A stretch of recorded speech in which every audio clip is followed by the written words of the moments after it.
Welcome to Moments with Marianne. This is your host, Marianne Pestana. And we're here today with special guest, Ally Rae Pesta, who's here to share with us her new book, Beyond My Body, Recovering from a Complex Eating Disorder, Reclaiming Movement, and Finding My Worth. Are you struggling with your body image and how you feel about yourself? Well, today, Ally Rae is going to share with us how to overcome just that. At the age of 17, Ally Rae Pesta was diagnosed with a complex eating disorder and has been in recovery for over 10 years. Raised in Cleveland, Ohio, and now living in Denver, Colorado, Ally works as an eating disorder recovery coach, a certified yoga teacher, and a certified run coach. As a sexual assault survivor, Ally empowers others to reclaim freedom and power over their body in a loving, worthy, and healing way. From both personal and professional experience, Ally leads events to use joyful movement to aid and support a recovery journey and celebrates body movement. With her unique approach to healing, Ally teaches others to embrace their freedom of movement, how to have a healthy relationship with food, and live a passionate, fulfilling, and deeply meaningful life of purpose beyond their body. So let's welcome to the show, Ally Rae Pesta. Thanks, Marianne. I'm so excited to be here. What an honor it is to have you here and to talk about this book. I've been waiting for this book to arrive. I'm so glad it's out. Share with us what inspired you to write this book. Yeah, it's a really great question. And there's so much that I think goes into inspiring me to write this book. But for me, I am a writer at heart. I grew up and I loved to write, so much so that I started writing when I was 5. And I actually used to write little speeches that I would give to my mom when she was doing laundry. And for me, writing was the way that I saw the world. And it was also a way for me to slow down my brain. I had a very anxious mind growing up. And so writing for me was a way to just process everything that was kind of going on around me. And I knew for some reason one day I wanted to write a book, no idea what it was going to be about. And my book, the subtitle is Recovering from a Complex Eating Disorder, Reclaiming Movement, and Finding My Worth. And when I was 17, I was diagnosed with a complex eating disorder. And when I was in the hospital, my sister actually bought me a journal because the prior year, when I was in the thick of it, I hadn't picked up a pen in so long. I really got detached from writing and kind of became a shell of myself. And because of that, I felt so disconnected from the main way that I was able to heal. And my sister was like, hey, I know writing is a way that you have always healed before. So she bought me this journal and I started journaling in the hospital before meals, after meals, whenever my mind was racing. And one of my first journal entries was, one day I'm going to write a book about this. And that was a little over 10 years ago. And for me, my why behind this, I think one is sharing our stories is such an incredible way to break the stigma, to talk about things. And especially with eating disorders, there's such a silent disorder. And I think we need to create spaces and conversation and dialogue that's really authentic, that doesn't shy away from the hard stuff, that really just gives the truth about it all. And I wanted to write in that way. I talk about some pretty hard stuff and talk about it in a very open and authentic way. So for me, it was a lot about, sharing stories that I know so many people have been through, but no one talks about. And then I think the other piece, tapping and going off of that, is just making people feel seen and heard and understood. And then I think my greatest why at the end of the day is I wrote it for my 17-year-old self. I wrote it for that girl who was laying there being like, I have no idea what is in store for my future. I have no idea if I'll ever recover from this or heal from this. And I wrote this story in honor of her and also as a way to just tell her the things that she really never truly heard. So that's a bit about why I wrote it, as well as kind of why I love writing too. Well, thank you for taking the time to share that with us. And I really was so touched just starting with the prologue where you talk about fitting through the right doors and how many of us have had comments from our parents about our weight, about what we look like. And they could be very well meaning, but not really understanding how those comments really hurt. Totally. Yeah. I think something that's really important is looking at our words, and especially when we're in influential roles like parents, mentors, coaches, teachers, and a child just developing. They're starting to learn and figure out what's right, what's their body right, how they should eat. And I think now in today's day and age, a lot of that is those messages are received in social media. And I also think a lot of it is parents and mentors and influential people in your life. And for me personally, my parents, I love them. I love them to death. We have done a ton of family therapy, a ton of reclamation. I truly wouldn't be where I am without them. And they're also human. And they also said things and acted in ways that I didn't recognize at the time would kind of impact me forever, but they did. And as you mentioned, yeah, the prologue called Fitting Through Doors talks about how growing up, my dad used to always say, "Hey, don't eat that or you won't fit through the door." And he said it as a way to joke around. I definitely grew up in a household that was pretty fat phobic, which is not okay. And it's taken me a lot of years of unlearning that. And I felt that if I was in a larger size body or if I took up space, then I wasn't valuable. And I internalized a lot of those messages, as well as other messages received, from growing up. From, for example, I had fifth grade boys tell me one day, "Hey, look at you, you're as fat as Santa Claus." And so my stomach, my belly is something I've always kind of had a really hard relationship with. And hearing those words, it really weaponized and demonized that part of my body. So I think all in all to say is it's not just, you know, commenting on larger size bodies. It's even, I was on a conversation with a friend yesterday and they were talking about how they've always struggled to gain weight and would always get comments on their body. So all in all to say is just noticing how we talk about our bodies, and really that we don't need to talk about our bodies. One of my favorite statements is that our bodies are the least interesting thing about us. So the way that they look, their shape, their size, it really doesn't matter. It has nothing to do with your value and your worth as a human being. And I think that that is so important to remember, and also notice how you speak about your body and the way that you speak to others too.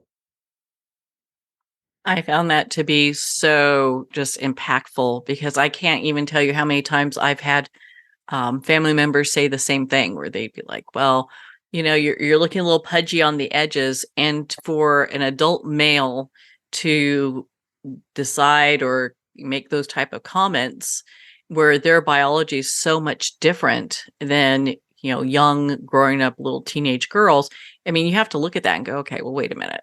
And hindsight's 2020, but as we look at that, we kind of say, hey, those two things aren't all equal. I don't really feel like young people need to really be paying attention to that, although I'm sure it's hard to not listen to those messages. Totally. And I think it's not even just young people. And thank you for sharing your comments and your story. And I think what it really shows is just how screwed up society is.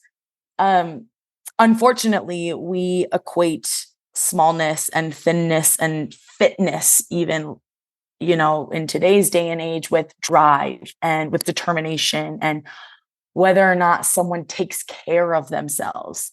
It's as if we just look at someone and face value judge them based on the size of their body. And we have no idea how someone feels based off of what they look like. Someone could be in a larger size body and be the quote unquote healthiest person in the room. And someone else could be in a smaller body and may look fit and all of these things and be absolutely broken.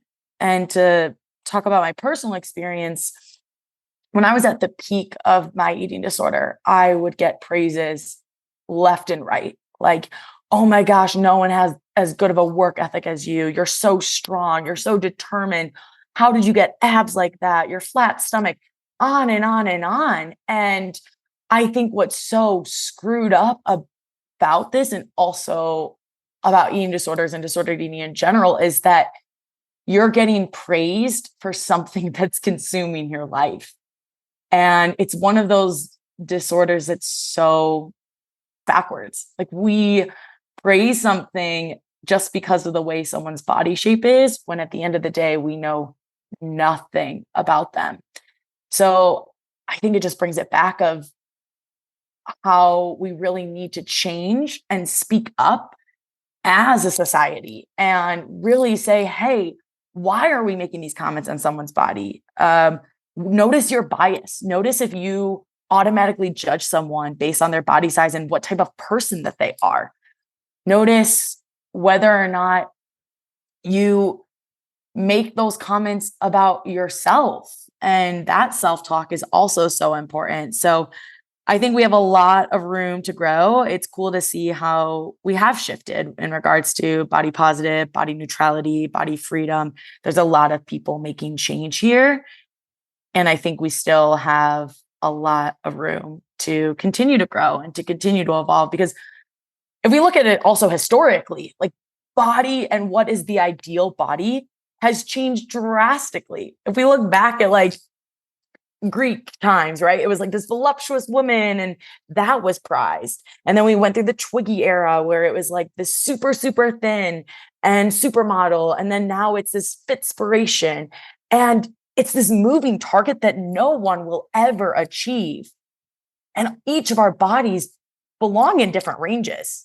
There's this theory called set point theory, which talks about how each individual body belongs in this certain range.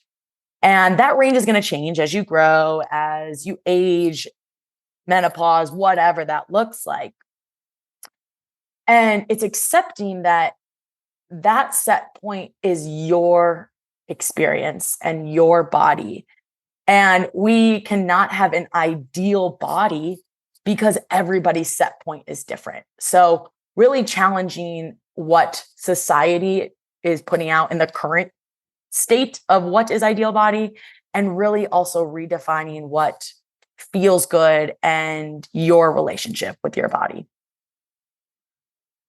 So I know you've mentioned this earlier. Would you mind sharing with us what a complex eating disorder is? I think a lot of times people may not really understand that. Yeah, that's a really great point. And I don't use the word complex to discredit every eating disorder in itself is complex. For me personally, why that rang true and why I use that statement is there were 3 parts to my eating disorder, and that included anorexia, orthorexia, and exercise addiction. So anorexia is that obsession with thinness, with restricting, and each person has their own kind of experience with anorexia. There's certain parts that ring more true, but for me, it was really how little can I eat while also still eating to some degree. Anorexia is not just completely not eating. And I think that's what's kind of misunderstood about it. Even so much, when I was diagnosed, my doctor was like, "You have anorexia." I'm like, but I eat. And I just did not believe her because again, I was being praised for being this thin, fit person. And then orthorexia which we're actually seeing a pretty big rise in due to wellness culture, health culture, diet culture, and kind of more that toxic wellness culture. Because what that is really is that obsession with healthy eating, clean eating, to the point where it consumes you and you're checking every single label and you are cutting out all these foods, all these food groups that are not allergy related, and really obsessed with every single thing that's you're putting in your body, to the point where for me, I got to the point where if I ate stuff outside of my specific approved list, I thought those foods would kill me. My brain tricked me so much that it was like, well, you have to eat this amount, this small, the anorexia part. The orthorexia part was you can only eat from this list because the rest of the foods are poisonous. And then the exercise addiction, for me, I've always moved my body. I love movement, but it became a point of true compulsion. And I do describe it like addiction because all I could focus on from the time I woke up till the time I went to bed was, how can I move? How can I exercise? How much can I exercise? And the more and more I did it, the hits of dopamine, it required more exercise to be able to get that same feeling. So what started off as a small amount continued to grow and grow and grow and become all consuming. So when I pair those things together, the recovery aspect of it, they're all connected. And I think a turning point for me was recognizing that I had to heal them all. And at first it was really focused on, okay, let's just get you fueled again. Let's get you eating again. Let's feed your body, and more focus on that anorexia part. And then starting to slowly like cross foods off the fear list, starting to get okay with foods. I'll tell a little story. Olive oil, for example. I was terrified of olive oil. For some reason, my mind told me that it was the most poisonous thing. And then I had this epiphany with my friend one day, and we were cooking, and I was like, wait, is olive oil really just made out of olives? And he's like, yeah. And it was just this moment of like, whoa, my brain has tricked me so much to think that this thing is the devil when it's just olives. So a lot of that was starting to release some of that beliefs about how clean or the number of ingredients and whatnot, and really introduce foods again. But I think the biggest piece that was left out of my early recovery that I started to reclaim when I went to treatment and actually worked with a sports psychologist and a doctor, all focused on movement, was, how do I heal my relationship with movement? Because it's really important. It's important to move our bodies. And I love to move my body. But how do I move in a way that's life-giving and not life-taking? So when I pair those three things together, it seemed like, okay, one day movement was good, but then I didn't want to eat, or I wanted to eat, but I would only want to eat X things. And it was just this constant like pendulum swing of one thing's good, but then the other is falling down. And it was just recognizing that because of it, it's going to be a very nonlinear, and it's going to take time, and a lot of time, to heal and to really make everything work again. So that's why I say complex, just because it was one thing here, then one thing over there. But I feel that the more and more I started to heal some parts, it helped to heal the others. I think that's very encouraging for a lot of people to hear. I pretty much, I mean, I grew up in California. It seems that there are a lot of people at war with their body, having to look a certain way. Do you feel that a lot of people are in that kind of repetition? Yeah. Um, I unfortunately think with the repetition and with the compulsion, I do see so much disordered. There is a very key difference between disordered eating or disordered relationship with body or disordered relationship with movement and eating disorder. And all of them are valid and all of them deserve help. I think our society, unfortunately, has perpetuated this relationship with food and movement and body that is pretty disordered. And I think it goes back to what I said before of what we praise. And when we look down upon someone for not moving their body, or for being lazy, for taking rest, or for, oh, you ate X thing. And so much we put morality on food, like this food's good or this food's bad, when at the end of the day, like, food is not good or bad. It is. Sure, there might be some more foods that are more nutrient dense than others, and food is just food. But I think the way that we look at food and the way that we praise movement, it creates this cycle of, oh, I need to do X things in order to be worthy. And I think the other piece that kind of plays into it too, is really just how we also look at how to treat mental health. And again, I do think that, and health overall, I do think that movement and the way we feed our bodies is extremely important. But the amount of, unfortunately, like doctors and professionals that are giving, okay, go on this restrictive diet, or, oh, cut out gluten because you have bloating. It's just, we don't actually take time to understand that maybe my stomach's bloated, I don't feel good because I have a lot of stress in my life. It's not always about the food, but it's an easy answer to give. And also we say, okay, you're not feeling good, you're stressed, go work out. And don't get me wrong, working out is an incredible tool. Movement is an incredible tool to reduce stress, to have a healthy body.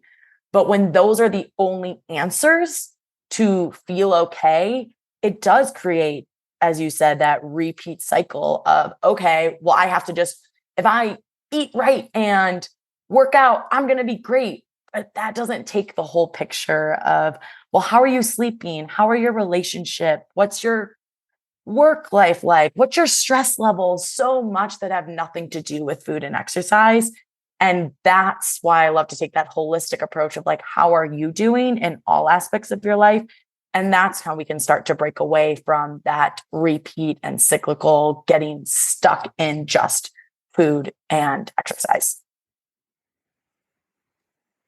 Now, there's just so much focus on what we look like as opposed to, are we a healthy human being? Yes. Yeah. Yeah. There's so much there. I think, as I said before, your body's your least interesting thing about you. And it unfortunately is not a good measure of health. Weight is one of the worst measures of health, as well as BMI is absolutely BS. It was actually created to be a way to measure society at large. It was not a way to measure someone's individual health. But then we have perpetuated and used it as such. And it's just such a toxic measure of health, as well as just one singular number does not determine whether or not you're healthy. And weight changes all the time. It fluctuates on so many different reasons, whether you have drank a lot of water, or maybe you're dehydrated, or you ate a meal, or you're stressed, or your hormones are changing. There's so much that goes into weight, and it's not an accurate measure of health. So I think instead of looking at someone and say, okay, because of the shape of your body, you are or are not healthy, it's asking someone, hey, how are you feeling right now? What do you love about yourself? How are you celebrating yourself? How have you been sleeping? What does your thoughts consume of? How are your friendships? And there's just so many questions that continue to go on, but really defining that your purpose and your worth and your health have truly nothing to do with the size of your body. And I know you've touched on this before, but do people use like exercise as a way to find control over their life and their body? Yes. 1000%. I can speak to my personal experience. I experienced an instance of sexual assault at a very young age. And because of that, I felt like my body was not my own. And I craved to have control over my body. And for me, that way of gaining control was exercise. And don't get me wrong, I think when we think about kind of that locus of control of, okay, what's in my control, right? It's things like if I move my body, what I put in my body, how I speak to myself, how I speak to others, how I use my time. There are things, and I am not discrediting movement. I, again, love to move my body. I love to push my body. I love to do so many forms of movement. It's still such a powerful healing measure for me. But when we look at movement as a way to try to seek and gain full control, like when we feel so out of control, like life is going wild, maybe we don't feel stable or steady, and we use movement as the way to seek control, it gives us a false sense of control. Because yes, we can move our bodies, but it doesn't actually lead to being in control. What I think really leads to being in control is understanding more so why you're moving your body.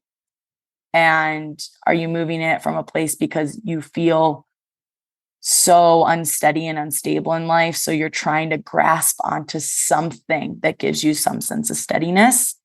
Or are you moving your body to shrink because you think if you can shrink and you can control your body size, then you can control other areas around you? And at the end of the day, there's so many parts of life that we just truly cannot control. But I think movement is this tangible way of control. Eating, why I think a lot of people track calories. It's like, okay, here's this thing that I know I can control, but then we get fixated on it and consumed, and it actually leads us to have more stress than it does control. So it's getting really curious of how can we move our bodies to feel good and to change up our movement. Maybe one day you go to yoga, maybe one day you go for a gentle walk, maybe one day you go run and do a sprint interval.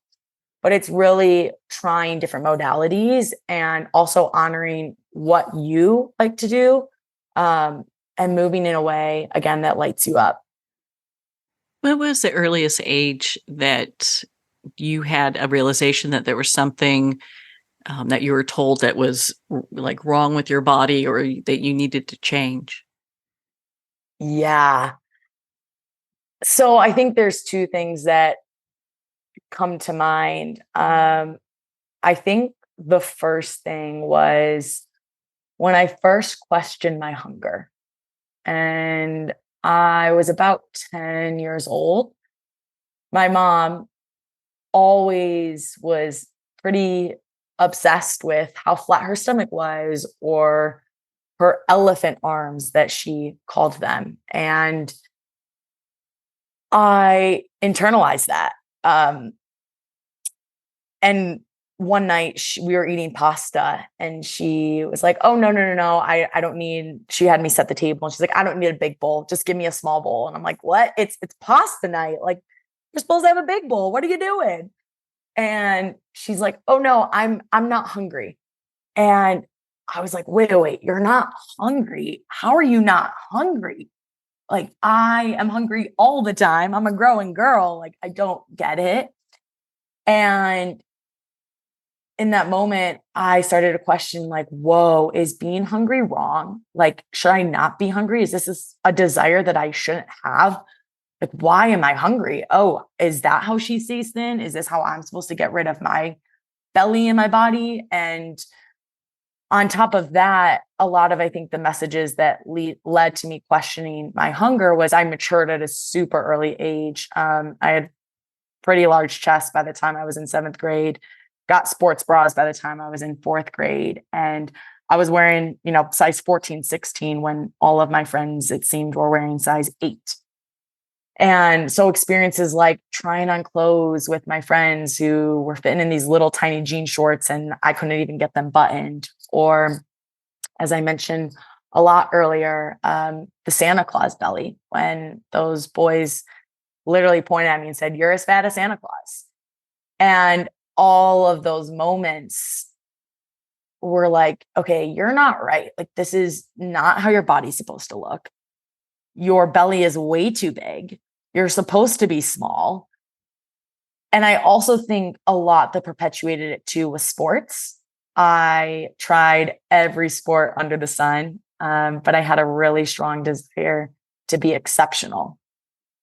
And I felt that if I wasn't the best or I wasn't exceptional, then what's the point? And my view, specifically, I'll talk about soccer, but I always wanted to be a forward. I wanted to be at the front. I wanted to be scoring goals.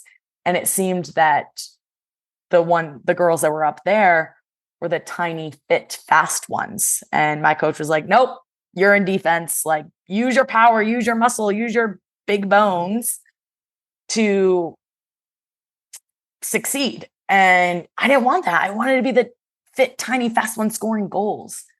So I don't think it was one specific moment. I think it was all of these little moments. It was questioning that something was wrong about feeling hungry. It was moments from kids telling me my body was wrong, to noticing my parents and the way they talked about their bodies, or the way my dad talked about other people's bodies, to sports and wanting to be thin and tiny and fast. And all of those combined really just instilled in me that my body is not right and I need to change it to be worthy. Well, on that note, we're going to pause here for a quick break. We've been speaking with Ally Rae Pesta in regards to her new book, Beyond My Body: Recovering from a Complex Eating Disorder, Reclaiming Movement, and Finding My Worth. We'll be right back after these messages from our sponsors.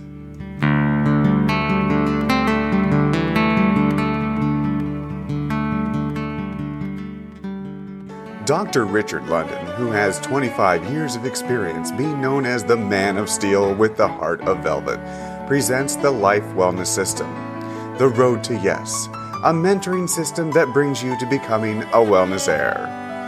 Imagine having wealth, wellness, love, peace, and spirituality in abundance and balance now. Visit doctorateoflife.com or call 720-213-8021 for a free 15-minute wellness evaluation. Hi, this is Jana Wilson, author of Wise Little One, Learning to Love and Listen to My Inner Child, a best-selling prescriptive memoir in inner child healing. I'm also the founder of the Emotional Healing System. The inner child, simply put, is your feelings, both positive and negative. If you'd like to learn to love and listen to your wise little one, pick up my book at Amazon or visit my website at janawilson.com. It's never too late to have a happy childhood. The first thing you need to know about me is that I love my kids, but they are not my everything. They used to be, but that's when my entire life fell apart. In order to pick back up the pieces, I had to put the love I have for myself before everything else, including my kids. I'm Jessica Dennehy, and I own multiple businesses. I'm a best-selling author, and I have all the strategies that I've used to make my life what it is today. And I'm going to teach you how to do them in my new book, Selfish is a Superpower. So go get your copy today on Barnes & Noble or jessicadennehy.com. Announcing a revolutionary tool for wellness. Scalar Light has the ability to enhance and harmonize your own bioenergies. With Scalar Light, you can get started in just minutes and begin feeling better the very next day. Scalar Light is a remote energy that gently and subtly works with your own body's bioenergies, increases pro-cellular wellness, and enhances your body's immunity. Experience the benefits of Scalar Light. Try a complimentary 15-day experience at scalarlight.com. In your hands lie ancestral patterns. These patterns shape how you think, what you struggle with, and experiences you love, your life pattern. we're going into the latest neuroscience of biological hand analysis, a realm beyond palmistry where science and the soul entwine.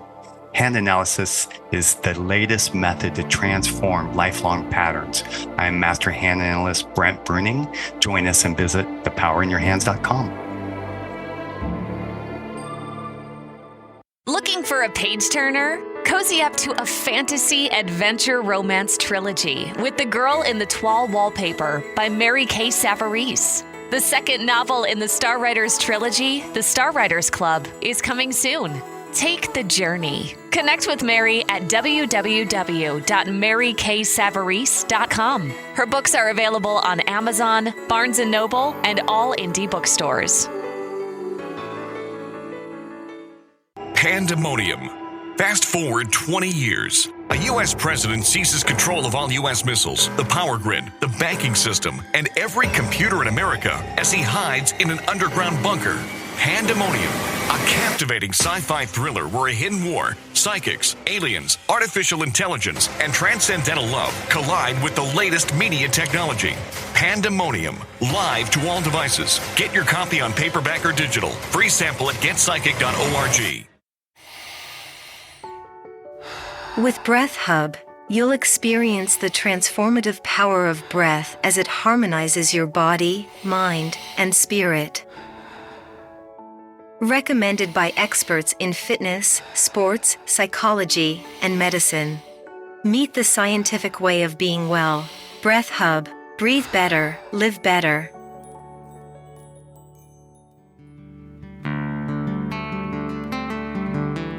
I'd like to thank Jason Eastwood at Guitarfulness for sharing his inspiring music and talent with us. His music is known worldwide for cultivating atmospheres of harmony, inner peace, and clarity. Visit Jason's website at guitarfulness.com. Join his newsletter, be part of his community, and download his music.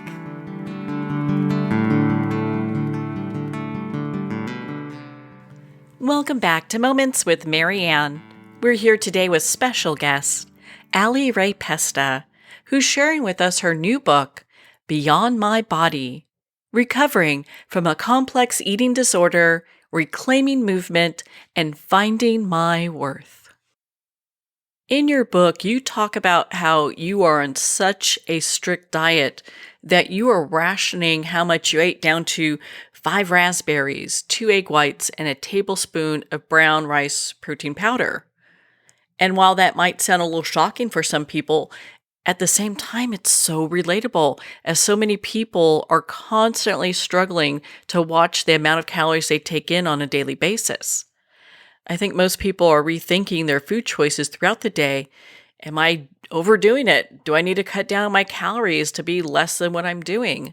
I can definitely see the parallels through the description you have in your book about that period of time and how relatable it is to so many people now.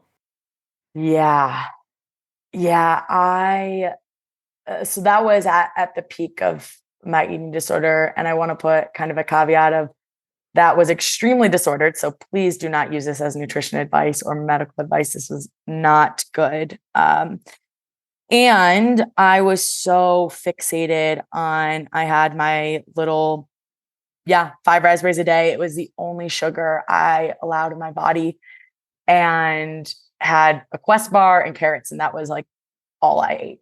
And it goes back to that anorexia of eat as little as possible, but still eat. And then paired with that orthorexia of this is what I deemed as healthy and my allowed food. So at the peak, that was the only things on my allowed foods, and maybe some chicken every once in a while. And I think shifting into that is just complete restriction and depletion, and why I became a shell of our human. And our body knows. I think, we as babies, if you think about, I don't know if you've watched a baby eat anytime recently, but if you haven't, just picture watching a baby eat, and they know, right? When they're hungry, they scream and cry and grab for the bottle. And When they're full, they push the bottle away. We are intuitive. Our bodies know, but we grow up and we receive these messages of what is right, what is wrong, what to eat, what not to eat, how many calories, this and that we start listening to those messages, and that overpowers the intuitive nature that our body needs. And I am a big do not track calories person. I do not think we need to really pay attention to calories because our body knows. Our body truly can tell us when we're hungry and when we're full. And this is a lot of work that I do with my clients one-on-one, is really looking at paying attention to your hunger and fullness scale and not waiting till you get all the way to, oh my gosh, I'm starving, I could eat anything under the sun, and not getting so full that you are as full on Thanksgiving dinner. It's really staying in that range. When you start thinking about food or noticing food, those are often first signs of hunger. And then when, okay, this is getting less and less enjoyable, that kind of law of diminishing returns happens too with food, and noticing and taking breaths and taking pauses and eating mindfully and recognizing when you're full. And when we start to eat intuitively and pay attention to those hunger and fullness cues, calories don't matter, because we are giving our body what it needs. And that's also the greatest form of self-care. It's saying our body's like, hey, this is what I need. And we're like, yep, I got you, body. And that's how you build that body trust. And again, then why calories don't matter. And it's also that changes from day to day, right? Like you could have a day where you're a lot hungrier than the day before, and that's okay. And if we confine ourselves to this number, we're not going to give our body what it actually needs. Like, we're not robots. We are not meant to eat this exact same amount of food every single day. If we were robots, like, I don't even know, just give me chips, whatever that looks like. But we're not. We're human beings. We evolve, we change, we grow. We have different needs day in and day out. And by letting ourselves listen to our body, by giving permission to also not only listen to hunger and fullness cues, but get curious about, what do you want? How do you want to fuel your body today? Maybe that is a salad with chicken, or maybe you're like, oh, I'm craving some Thai food, or maybe you want some ice cream. But when we actually get curious and mindful about what our body wants, we can get really in tune. And that's when we start to build that body trust. And that also ties back to what I mentioned earlier of that set point theory. When we are giving our body what it needs, it will land. It will land in this range that it wants to be. And for me, that has given me so much fullness in life. And it was really hard, and it still can be hard. And my brain is not occupied by numbers or calories or thoughts. My brain is now consumed with space to be creative, to be present with friends, to go on adventures, and to do things in life that matter. And the number of calories that you have in a day doesn't freaking matter. What matters is that you can live a purposeful life. And that starts by fueling your body in the way that it's asking.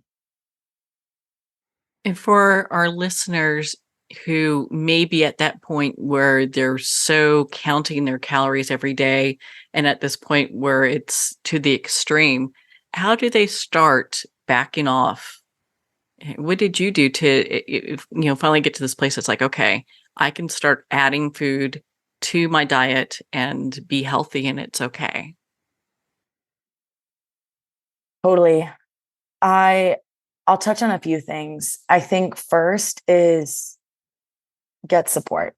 You're worthy of support. You're deserving of support. You do not need it to be at X degree to feel like you're worthy of support. Having that person there that knows, and specifically working with someone who has experience with disordered eating, maybe not eating disorders, but with disordered eating in that space, is so important. It's just having that extra guidance so that you know you're not alone, because it can be really hard, especially when the rest of the world is telling you the opposite message. I think one of the lines in my book is, it's really hard to gain weight in a world that's trying to tell you to lose it.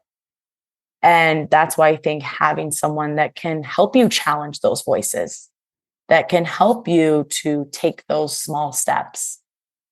And in regards to action, if maybe you don't want help or you want to just start this on your own, one step at a time. I think my biggest learning from my own journey was I really tried to recover super fast, and I didn't give myself the space to just grow and to take it at my own pace. And I thought that if I didn't heal fast enough, then I'd be a failure. And you're never a failure. And taking it slow is truly honoring yourself. And so I'd say one tool that can be really beneficial is kind of making a chart of green, yellow, and red foods. So green is like foods that you're good with, you enjoy eating, you love them, great. Keep them in the green space, keep eating them. Yellow would be foods that maybe you're not as comfortable with. Maybe, you used to eat them in the past, but maybe you started cutting them out, or you want to try them, but you're kind of scared. And then red foods would be off limits. Like, you do not eat them. You're pretty terrified of them. You can feel kind of that visceral reaction of anxiousness, shaking hands. Maybe you've received bad messages about them. So I'd say maybe just start getting inquisitive and starting with that green, yellow, red list. And then each week I would try one food, and it doesn't even have to be every day. One food, and start with your yellow. Don't feel like you have to go all the way to red, because it's those small steps that you gain that you remind yourself, hey, I'm good and I can do this. And it's like building blocks. It's like Legos. You need to stack the foundation in order to keep growing it taller. So take that yellow block and take that food that might be scary. And if you don't get support, maybe tell a friend that you trust or a family member, like, hey, I'm kind of struggling. This is what I am going to do. Can you hold me accountable? That extra accountability piece is really, really helpful. And then start there. And maybe you just do it once a week. And then as you continue to say, okay, whatever X reaction for me, I'll speak specifically. I didn't die. I ate the brownie and I'm good. I didn't die. Or I didn't feel absolutely whatever. Little by little, it gets easier. Little by little, you can start introducing more and more. And it's those incremental steps that you can take to continue to build that trust with food again and with your body again.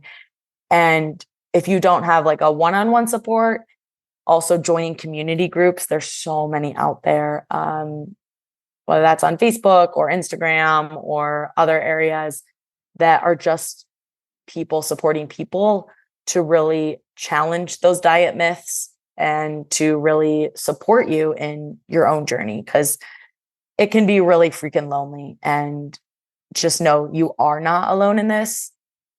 And there are people out there that want to support you, and you are worthy, so, so worthy of a life where you're not consumed by food and food thoughts, and you're worthy of a life of purpose.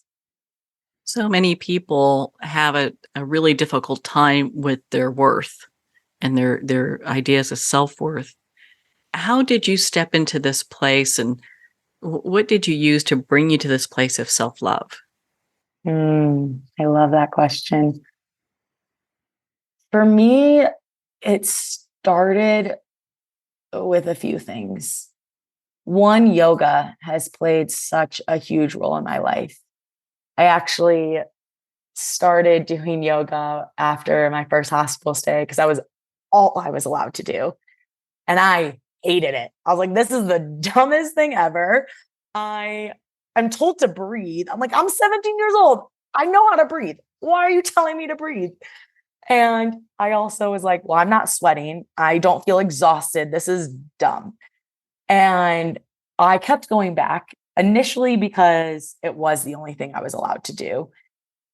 But I kept going back too because it was the first time that I was encouraged to speak to my body in a kind way and a loving way, and that rest is allowed, and that backing off is just as worthy as pushing more. And I remember one yoga class, I was laying there and the teacher was explaining some parts of her journey. And I just felt so seen and heard for the first time. And I had my hands on my belly and just tears just dripping down my face, being like, oh my gosh, I have been so disconnected from myself. And so yoga for me has been an incredible way to develop that sense of embodiment and emotional attunement. And for so many years prior to that, I just ran. I ran from my emotions. I didn't want to sit in it. I didn't want to feel it. And to be able to truly start having a relationship with yourself, it's like sitting and having a relationship with your friend. Imagine you're sitting with your friend, drinking a cup of coffee, and they start saying something hard, and you're like, bye, see ya, and just run away. We don't do that. So why do we do that with ourselves? The moment we start to feel something that maybe is not unpleasant, we run away, we numb, we use drugs, alcohol, exercise, food. We use all of these things to not feel. And yoga was the first place that I was able to start to actually feel. And it was uncomfortable as hell. It was not fun. The amount of classes that I ended crying or pretty much like on an emotional hangover from. And it was also so healing and such a place for me to be like, okay, body, like we're on the same team. You are my friend. And I started taking those principles into other ways that I move my body, like running, like swimming, like hiking, and really using those principles to how do I connect with myself? How do I get attuned with myself, both my body and my emotions?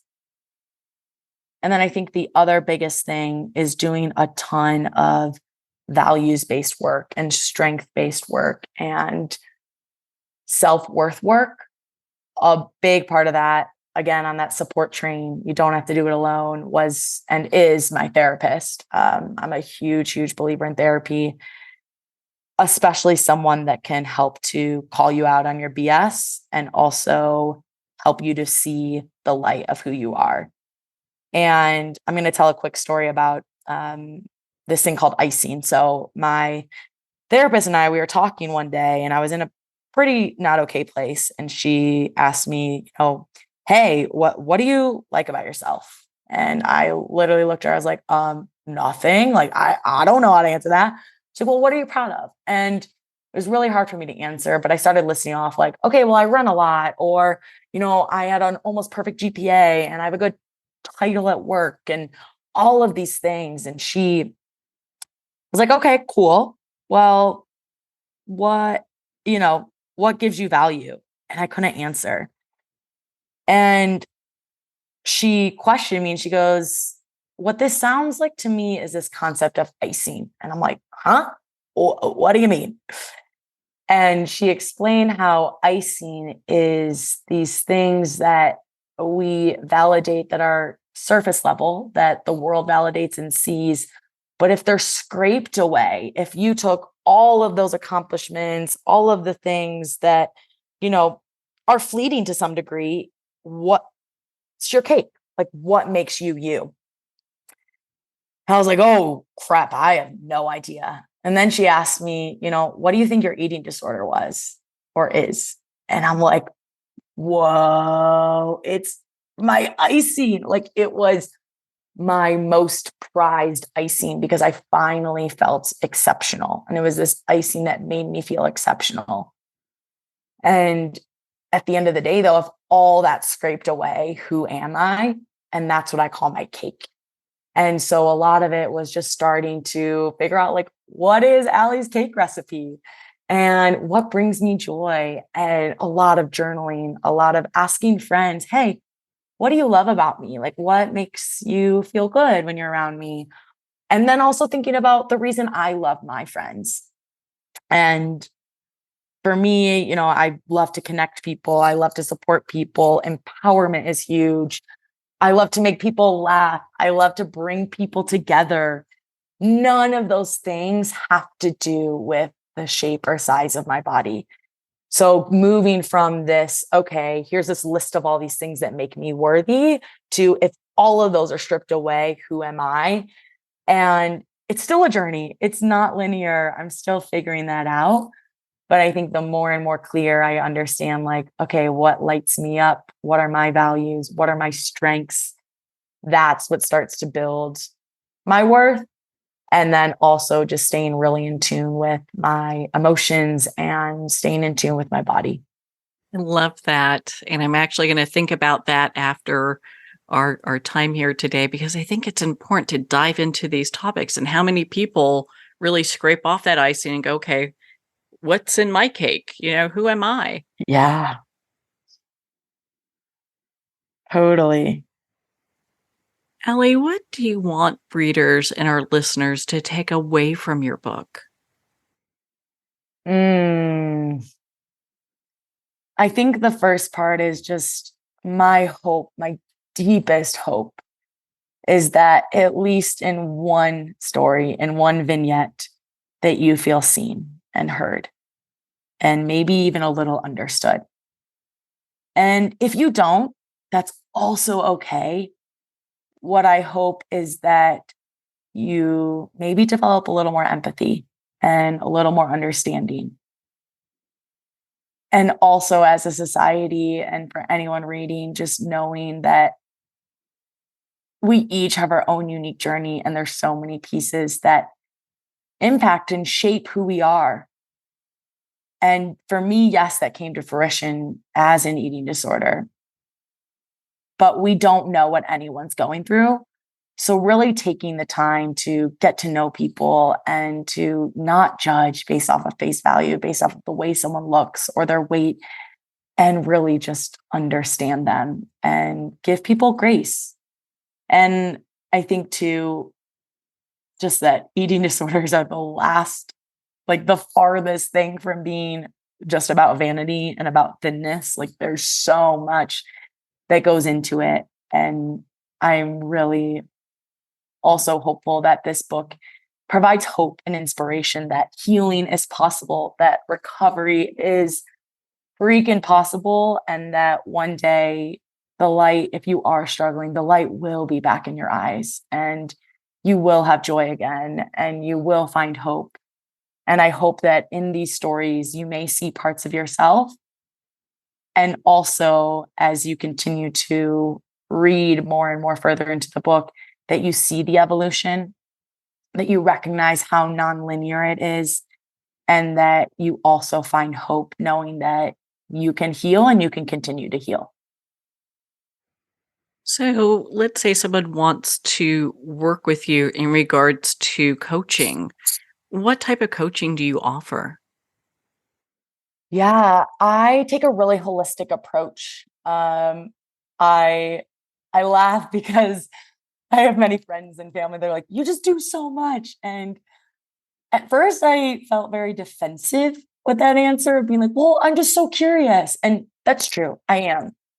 And I think the reason why I offer different services and have different titles and bring it all together is because healing in life is not just one thing.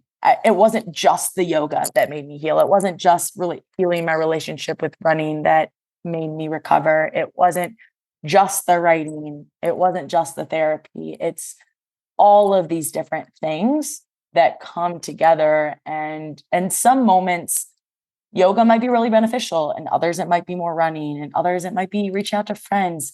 I like to think of it kind of as a toolbox. And so I like to think of myself as that coach that provides you with a wealth of a toolbox. So I do work with clients with disordered eating, with eating disorders further along in recovery, or if you have a really you have a solid team with a nutritionist, a therapist, and I would be that advocate for you as a coach. I also offer yoga teaching, group classes, private classes, corporate classes, as well as run coaching. So whether or not you just want to start running or you're looking to run a half marathon or a marathon, I've coached them all.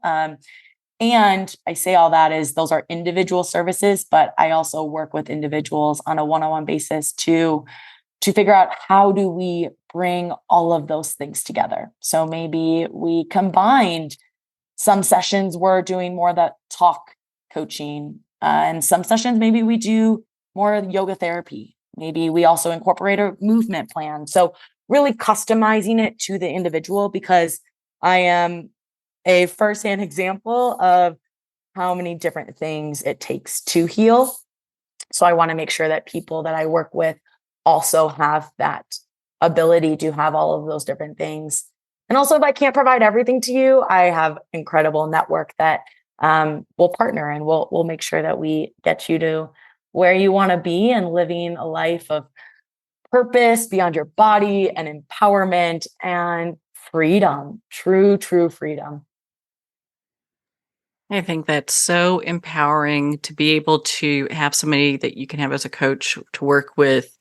I like how you have it called anti-diet, intuitive eating, being able to work on one's, self-worth, and also getting out and doing movement. And maybe there are people that want to try running, but maybe they're afraid to do it by themselves. And to have somebody there to be with them, how great is that? Yeah, exactly. Yeah, put them all together. Well, Ally, where can our listeners connect with you and be part of your community and learn more about your coaching and your book, Beyond My Body? Yes, great question. You can visit my website, allyrae.co, co, and that has all the links in regards to my book, in regards to working with me one-on-one, the different services that I offer. And then also feel free to follow me on Instagram, Ally Rae Pesta. So just my name, and DM me there, connect with me there. You can also email me, ally@allyrae.co. And I am so happy to chat. Please feel free to reach out about anything. Don't feel like it has to be just working with me. I love to receive messages and to just connect with people. So please connect with me. And you can buy my book on Amazon in ebook, paperback, and hardcover. And you can also find all those links on my website, allyrae.co, or by searching Beyond My Body on Amazon. Well, Ally, thank you so much for taking the time to be on the show with us here today. Thank you, Marianne. This was such a gift and a pleasure. And I'm just so grateful for you and for giving me this space to talk about these really important topics. So thank you. Well, Ally, it has been such an honor to spend this time with you and to talk about your new book, Beyond My Body, Recovering from a Complex Eating Disorder, Reclaiming Movement, and Finding My Worth. Beyond My Body is available at Amazon, Barnes & Noble, and all indie retailers. Remember, support our indie bookstores. If you don't see it on the shelf, just ask for them to order it. You can also learn more about Ally and her book at her website, Ally Rae, which is ALLYRAE.co. Well, we're at the end of our time today. I'd like to thank everyone for tuning in. You've been listening to Moments with Marianne, where we make every moment count.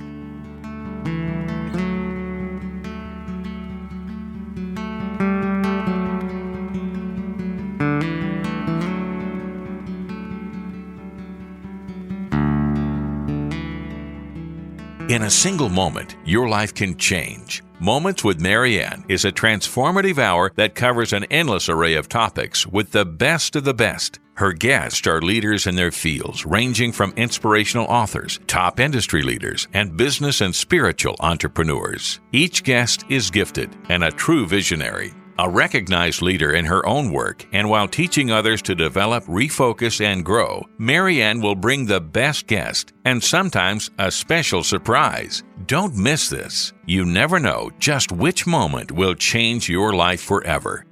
Make sure to tune in and visit momentswithmarianne.com for more information.